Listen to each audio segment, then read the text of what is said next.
With these words, Hector passed through the gates, and his brother Alexandrus with him, both eager for the fray. As when heaven sends a breeze to sailors who have long looked for one in vain, and have labored at their oars till they are faint with toil, even so welcome was the sight of these two heroes to the Trojans. Thereon, Alexandrus killed Menesthius, the son of Areithous. He lived in Ain, and was son of Areithous the mace man, and of Philomedusa. Hector threw a spear at Ionius, and struck him dead with a wound in the neck, under the bronze rim of his helmet. Glaucus, moreover, son of Hippolochus, captain of the Lycians, in hard hand-to-hand fight smote Iphinus, son of Dexius, on the shoulder, as he was springing on to his chariot behind his fleet mares. So he fell to earth from the car, and there was no life left in him. When, therefore, Minerva saw these men making havoc of the Argives, she darted down to Ilius from the summits of Olympus, and Apollo, who was looking on from Pergamus, went out to meet her, for he wanted the Trojans to be victorious. The pair met by the oak tree, and King Apollo, son of Jove, was first to speak. What would you have said, he, daughter of great Jove, that your proud spirit has sent you hither from Olympus? Have you no pity upon the Trojans?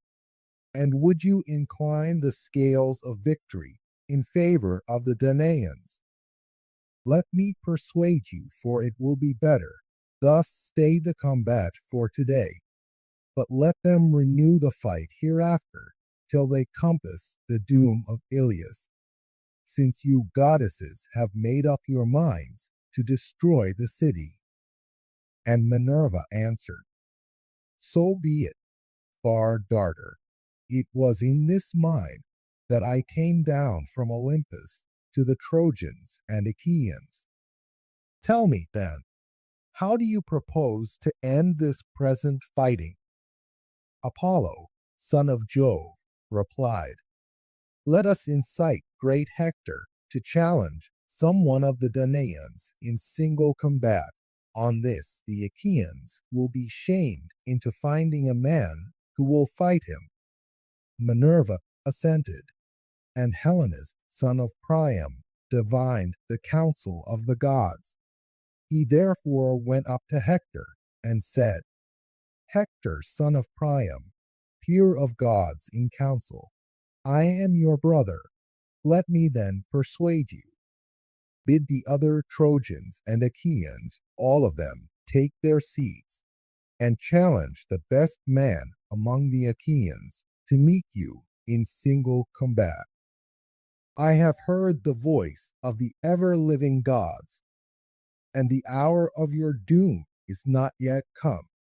Hector was glad when he heard this saying, and went in among the Trojans, grasping his spear by the middle to hold them back, and they all sat down. Agamemnon also bade the Achaeans be seated. But Minerva and Apollo, in the likeness of vultures, perched on Father Jove's high oak tree, proud of their men, and the ranks sat close ranged together, bristling with shield and helmet and spear. As when the rising west winds furs the face of the sea, and the waters grow dark beneath it, so sat the companies of Trojans and Achaeans upon the plain. And Hector spoke thus, Hear me, Trojans and Achaeans, that I may speak even as I am minded. Jove on his high throne has brought our oaths and covenants to nothing, and foreshadows ill for both of us, till you either take the towers of Troy, or are yourselves vanquished at your ships. The princes of the Achaeans are here present in the midst of you. Let him, then, that will fight me stand forward as your champion against Hector. Thus I say, and may Jove be witness between us. If your champion slay me, let him strip me of my armor and take it to your ships. But let him send my body home, that the Trojans and their wives may give me my dues of fire when I am dead. In like manner, if Apollo vouchsafe me glory, and I slay your champion, I will strip him of his armor and take it to the city of Ilias, where I will hang it in the temple of Apollo, but I will give up his body, that the Achaeans may bury him at their ships, and build him a mound by the wide waters of the Hellespont. Then will one say hereafter, as he sails his ship over the sea, this is the monument of one who died long since, a champion who was slain by mighty Hector. Thus will one say, and my fame shall not be lost. Thus did he speak, but they all held their peace, ashamed to decline the challenge, yet fearing to accept it, till at last Menelaus rose and rebuked them, for he was angry. Alas, he cried, vain braggarts, women forsooth, not men, double-dyed indeed, will be the stain upon us, if no man of the Danaans will now face Hector. May you be turned, every man of you, into earth and water, as you sit spiritless and inglorious in your places. I will myself go out against this man, but the upshot of the fight will be from on high in the hands of the immortal gods. With these words he put on his armor, and then, O Menelaus, your life would have come to an end at the hands of Hector, for he was far better the man, had not the princes of the Achaeans sprung upon you, checked you. King Agamemnon caught him by the right hand and said, Menelaus, you are mad, a truce to this folly. Be patient in spite of passion. Do not think of fighting a man so much stronger than yourself as Hector, son of Priam, who is feared by many another as well as you.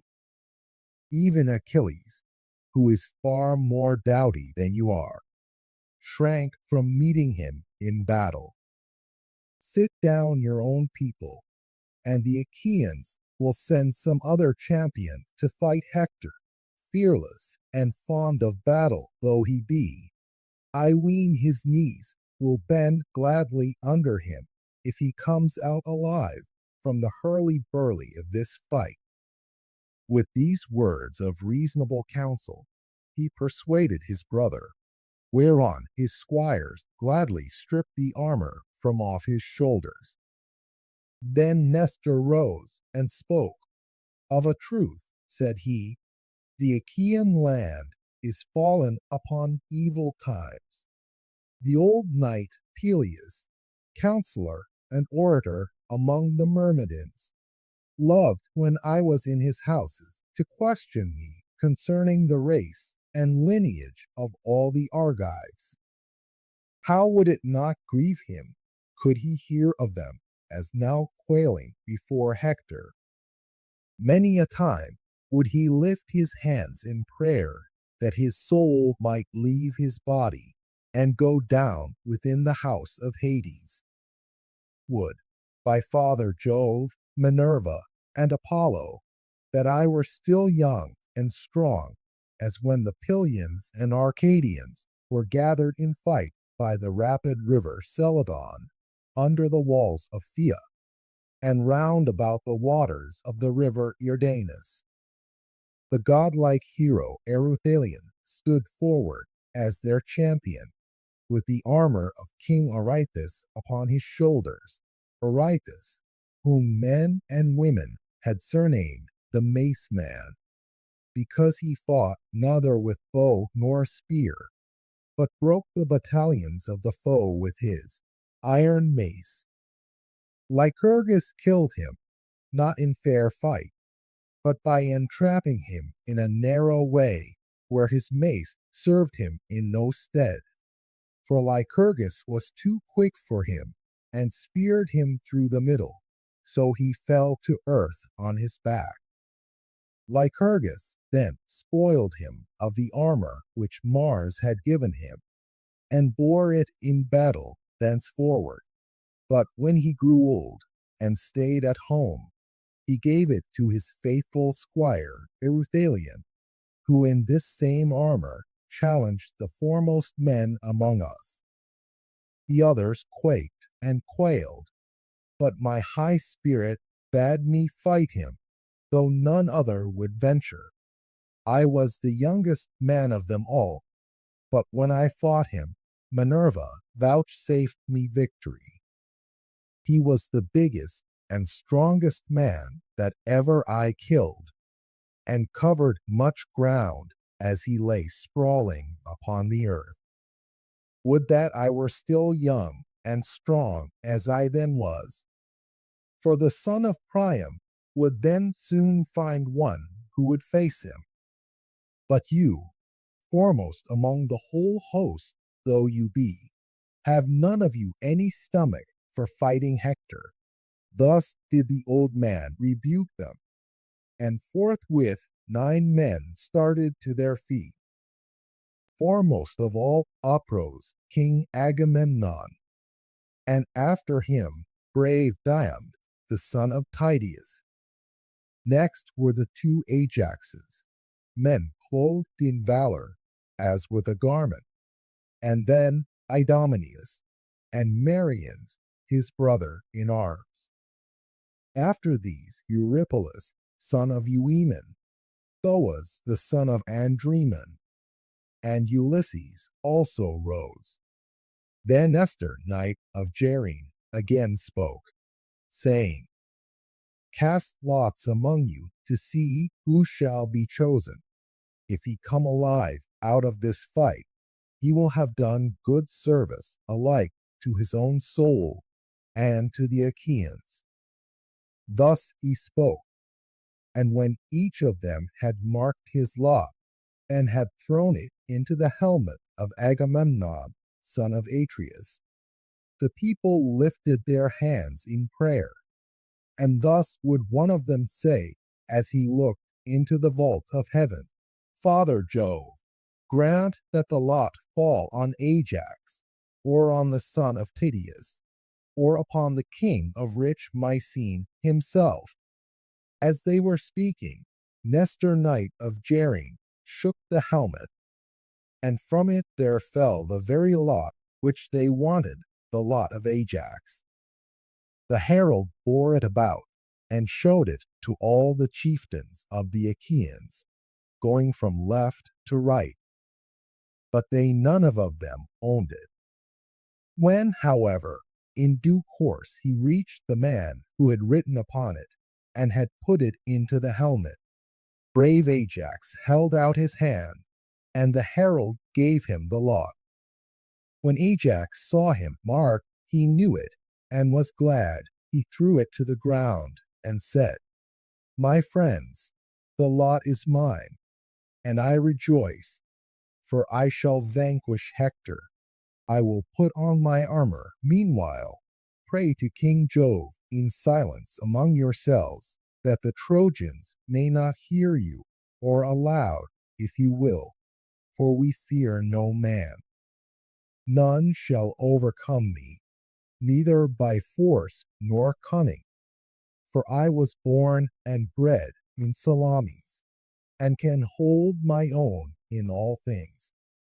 With this they fell praying to King Jove, the son of Saturn, and thus would one of them say, as he looked into the vault of heaven, Father Jove, that rulest from Ida, most glorious in power, vouchsafe victory to Ajax, and let him win great glory. But if you wish well to Hector also, and would protect him, grant to each of them equal fame and prowess." Thus they prayed, and Ajax armed himself in his suit of gleaming bronze. When he was in full array, he sprang forward as monstrous Mars, when he takes part among men whom Jove has set fighting with one another. Even so did huge Ajax, bulwark of the Achaeans, spring forward with a grim smile on his face as he brandished his long spear and strode onward. The Argives were elated as they beheld him, but the Trojans trembled in every limb, and the heart even of Hector beat quickly. But he could not now retreat and withdraw into the ranks behind him, for he had been the challenger. Ajax came up bearing his shield in front of him like a wall, shield of bronze, with 7 folds of oxhide, the work of Tychius, who lived in Hyle and was by far the best worker in leather. He had made it with the hides of 7 full-fed bulls, and over these he had set an 8th layer of bronze. Holding this shield before him, Ajax, son of Telamon, came close up to Hector and menaced him, saying, "Hector, you shall now learn, man to man, what kind of champions the Danaans have among them, even besides lion-hearted Achilles, cleaver of the ranks of men. He now abides at the ships in anger with Agamemnon, shepherd of his people. But there are many of us who are well able to face you, therefore begin the fight." And Hector answered, "Noble Ajax, son of Telamon, captain of the host, treat me not as though I were some puny boy or woman that cannot fight. I have been long used to the blood and butcheries of battle. I am quick to turn my leathern shield either to right or left, for this I deem the main thing in battle. I can charge among the chariots and horsemen, and in hand-to-hand fighting can delight the heart of Mars. Howbeit I would not take such a man as you are off his guard, but I will smite you openly if I can." He poised his spear as he spoke, and hurled it from him. It struck the 7-fold shield in its outermost layer, the 8th, which was of bronze, and went through 6 of the layers, but in the 7th hide it stayed. Then Ajax threw in his turn, and struck the round shield of the son of Priam. The terrible spear went through his gleaming shield, and pressed onward through his cuirass of cunning workmanship. It pierced the shirt against his side, but he swerved, and thus saved his life. They then each of them drew out the spear from his shield, and fell on one another like savage lions or wild boars of great strength and endurance. The son of Priam struck the middle of Ajax's shield, but the bronze did not break, and the point of his dart was turned.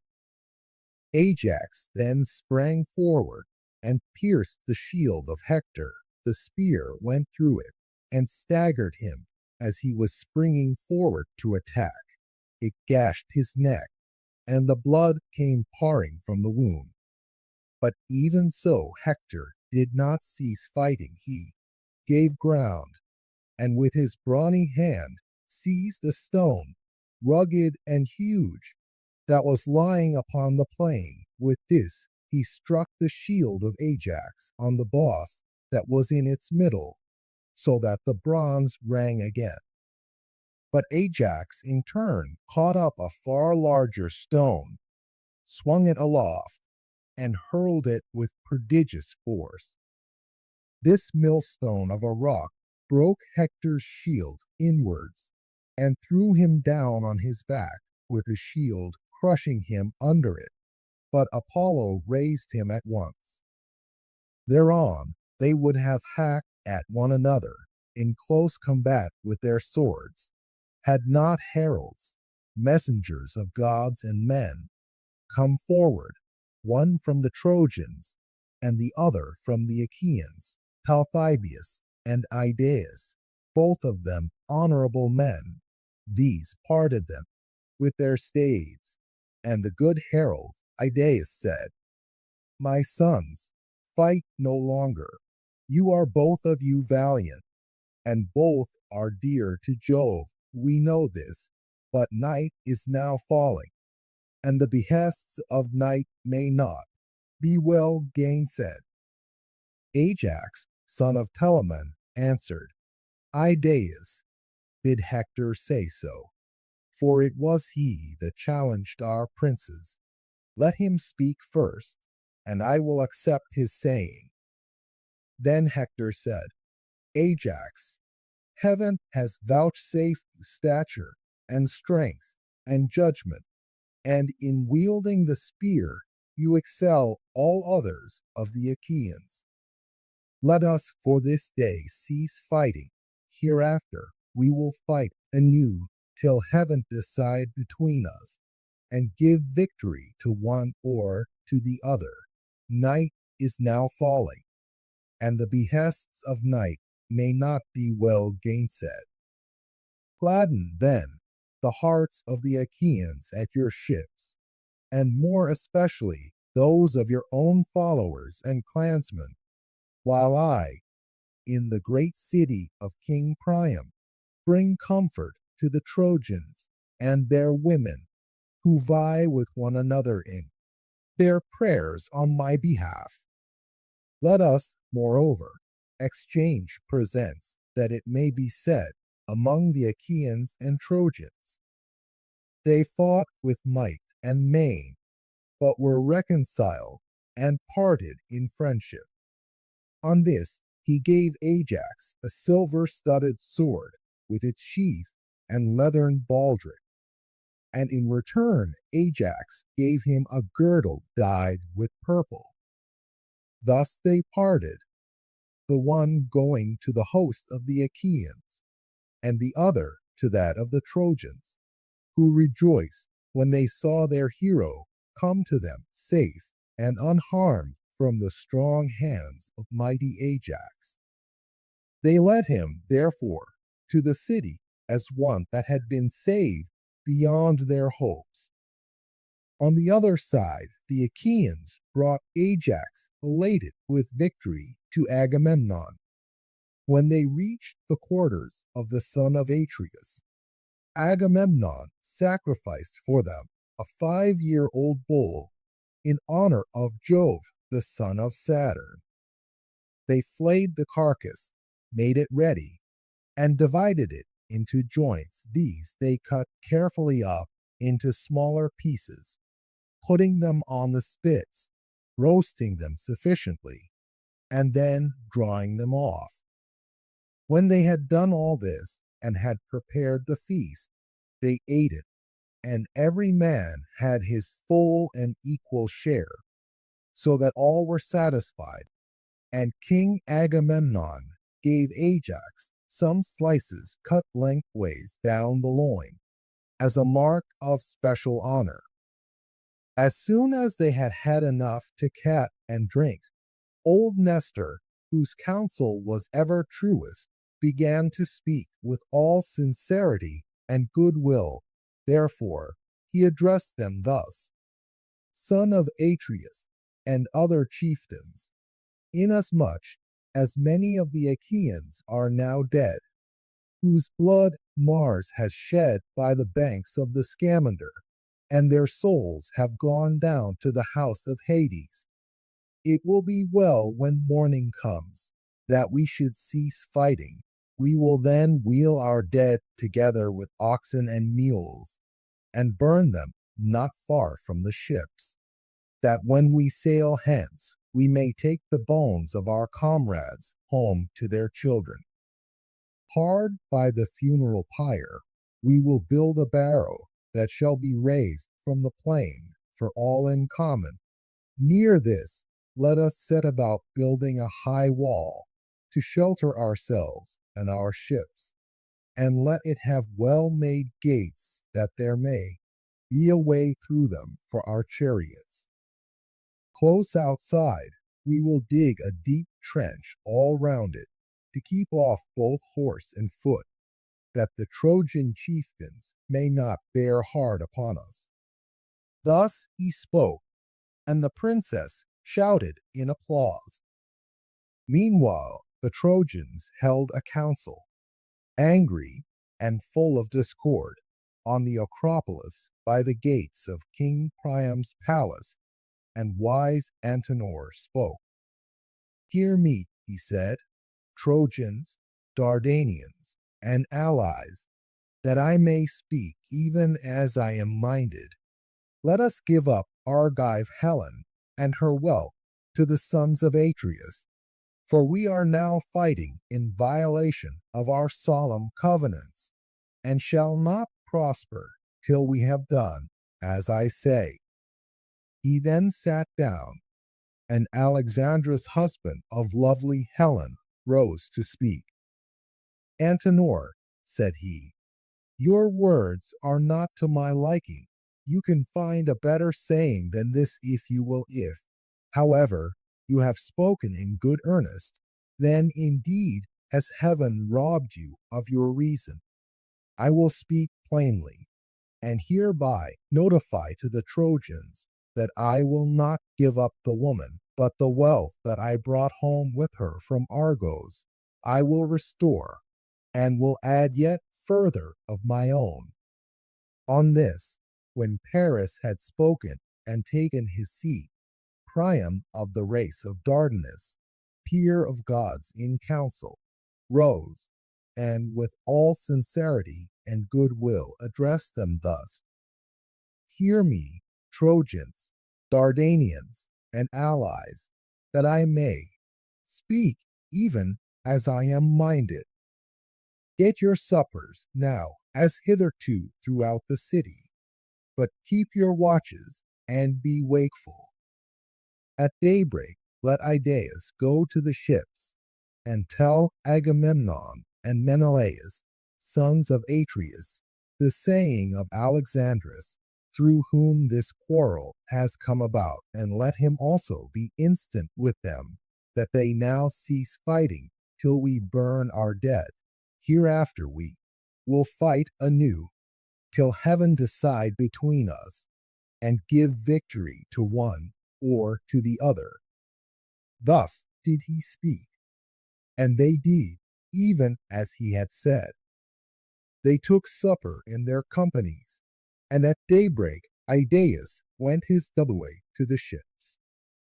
He found the Danaans, servants of Mars, in council at the stern of Agamemnon's ship, and took his place in the midst of them. Son of Atreus, he said, and princes of the Achaean host, Priam and the other noble Trojans, have sent me to tell you the saying of Alexandrus, through whom this quarrel has come about, if so be that you may find it acceptable. All the treasure he took with him in his ships to Troy, would that he had sooner perished, he will restore, and will add yet further of his own. But he will not give up the wedded wife of Menelaus, though the Trojans would have him do so.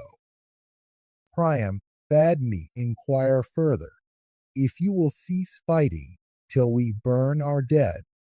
Hereafter we will fight anew, till heaven decide between us, and give victory to one or to the other.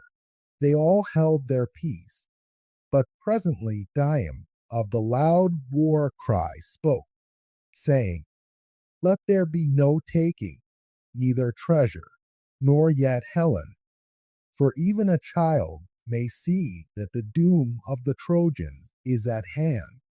The sons of the Achaeans shouted applause at the words that Dium had spoken, and thereon King Agamemnon said to Idaeus, Idaeus, you have heard the answer. The Achaeans make you and I with them.